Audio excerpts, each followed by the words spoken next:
नमस्कार मित्रांनो, एक खळबळजनक बातमी समोर आली आहे आणि त्यात नाव पुढे आले आहे ती हिंडनबर्ग रिसर्चचे। हिंडनबर्ग रिसर्च ही एक शोध संशोधन संस्था आहे जी तिच्या निष्कर्षावर अहवाल प्रकाशित करते। ही फर्म शॉर्ट सेलिंग आणि तपासात्मक अहवालावर लक्ष केंद्रित करते। अनेकदा कॉर्पोरेट्स आणि घोटाळ्यांचे आरोप असलेल्या व्यक्तींना लक्ष्य करते। हिंडनबर्ग रिसर्चने ज्या कंपन्यांची चौकशी केलेली असते त्यामध्ये सेल पोझिशन्स घेते।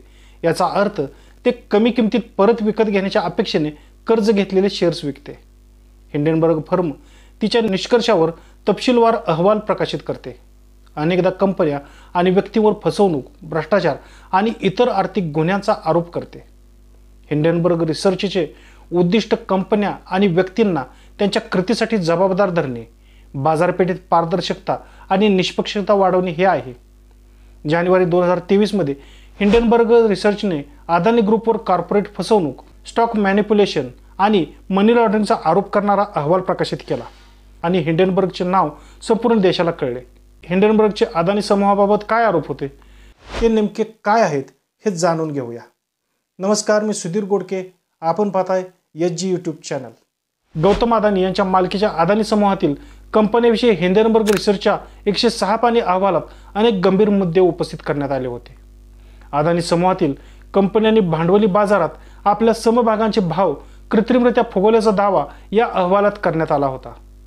जितके प्रमोटर होल्डिंग देशाच्या नियमानुसार मान्यता आहे त्यापेक्षा जास्त फायदा मिळवण्यासाठी अदानी समूहानं बोगस कंपन्या स्थापन करून त्याच्या माध्यमातून गैरव्यवहार केल्याचा गंभीर आरोपही हिंडनबर्गने केला। कंपनीने क्षमतेपेक्षा अधिक कर्ज घेतले असून हे कर्ज मिळवण्यासाठी कंपनीने समभागांचे मूल्य फुगवून दाखवले असा ठपका अहवालात ठेवण्यात आला होता। अदानी समूहाची वाढ ही नैसर्गिक नाही असेही नमूद करण्यात आले होते। वेगाने घोडदौडीसह स्वप्नवत साम्राज्य विस्तार साधणाऱ्या अदानी समूहाची घोडदौड हिंडनबर्ग रिसर्चच्या गैरव्यवहार आणि लबाडीचा आरोप करणाऱ्या अहवालानंतर मंदावली होती।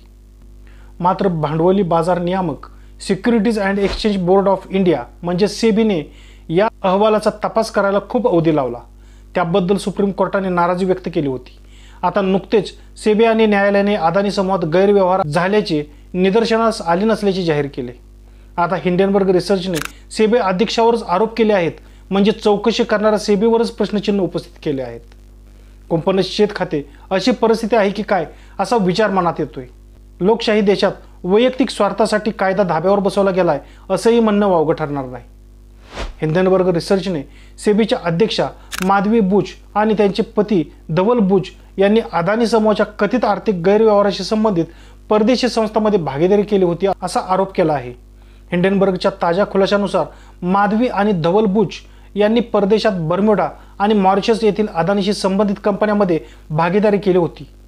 म्हणजेच सेबी ज्याचे काम आहे की बाजाराचे नियमन करणे, सर्व कायद्यांचे पालन केले जाते की नाही ते पाहणे, ज्या समूहावर किंवा कंपन्यांवर आर्थिक गैरव्यवहाराचे आरोप केले जातात त्यांची चौकशी करण्याचं काम असलेले सेबीच्या अध्यक्षांची गुंतवणूक त्याच घोटाळ्या केलेल्या संस्थेत असणं ही अतिशय धक्कादायक घटना आहे। माधवी बुच आणि त्यांचे पती धवल बुच यांची गुंतवणूक गौतम अदानी यांचा मोठा भाऊ विनोद अदानी यांच्या संबंधित कंपन्यांमध्ये होती। विनोद अदानी यांच्याशी संबंधित कंपन्यांनी पुढे अदानी समूहात गुंतवणूक करून समभागांच्या किमती गैरमार्गाने फुगवल्या।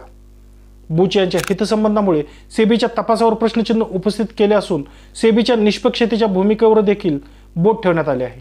शिवाय अदानी समूहावर सेबीने कोणतीही कारवाई न करणे देखील संशयाच्या दृष्टीने बघितले जात असल्याचे हिंडनबर्गने म्हटले आहे। अदानी समूहामध्ये परदेशी संस्थांकडून करण्यात आलेली गुंतवणूक घोटाळ्याच्या केंद्रस्थानी होती। शिवाय बुच यांचे वैयक्तिक स्वारस्य आणि त्यामुळे सेबीने घेतलेली भूमिका याबाबत प्रश्न विचारण्यात आले आहेत। शिवाय अदानी समूहाची आणखी वरच्या स्तरावर तपासणी करण्याची गरज असल्याचे हिंडनबर्गने नमूद केले आहे। आता आपण बघूया कोणते आरोप करण्यात आलेले आहेत। माधवी बुच आणि त्यांचे पती धवल बुच यांनी विनोद अदानी चालवत असलेल्या बर्म्युडा आणि मॉरिशस स्थित कंपन्यांमध्ये गुप्त भागीदारी केली। व्हिसलब्लोअर इन्फॉर्मेशनच्या दस्तावेजानुसार बुच दाम्पत्याने 5 जून 2015 मध्ये सिंगापूरमध्ये प्रथम त्यांचे खाते IPE प्लस फंड 1 मध्ये उघडले।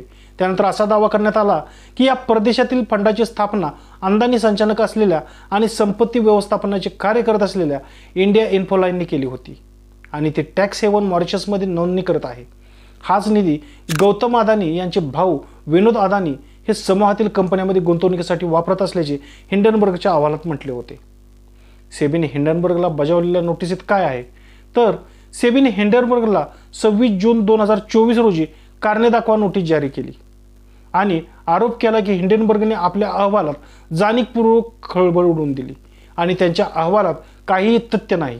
अदानी कंपनी विरुद्ध शॉर्ट बेट म्हणजेच अदानी कंपनीचे शेअर गडगडले तर या ब्रोकर्सना नफा होणार होता.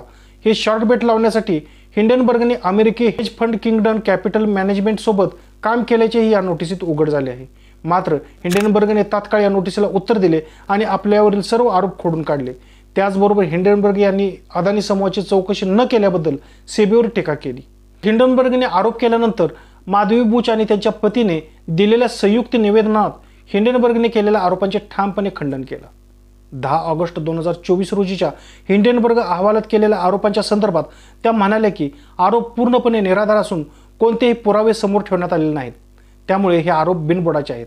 आमचे जीवन आणि आर्थिक व्यवहार हे एका खुल्या पुस्तकाप्रमाणे आहेत आणि सेबीच्या नियमानुसार आणि आवश्यकतेनुसार नियामक मंडळाकडे असलेल्या अनेक वर्षांमध्ये आधीच सर्व माहिती वेळोवेळी सादर केली आहे. शिवाय आवश्यकता भासल्यास कोणत्याही सरकारी संस्था किंवा प्राधिकरणाकडे आमची आर्थिक माहिती उघड करण्यात आम्हाला कोणताही संकोच नाही. आतापर्यंत केलेले सर्व व्यवहार पारदर्शकतेने केलेले आहेत. मात्र सेबीने बजावलेल्या कारणे दाखवा नोटीस आणि कारवाईला प्रत्युत्तर म्हणून हिंडनबर्गने हा चारित्र्य हननाचा प्रयत्न केलाय असं त्यांनी म्हटलेलं आहे. जानेवारी 2024 मध्ये हिंडनबर्ग रिपोर्टनंतर अदानी समूहाची झालेली घसरण लक्षणीय होती. लक्षात घेण्यासारखी गोष्ट आहे की अदानी समूहात कोरोना काळात अतिशय अविश्वसनीय वाढ झाली होती. अदानी जगात श्रीमंताच्या यादीत पहिल्या 2-3 नंबरवर आलेला होता.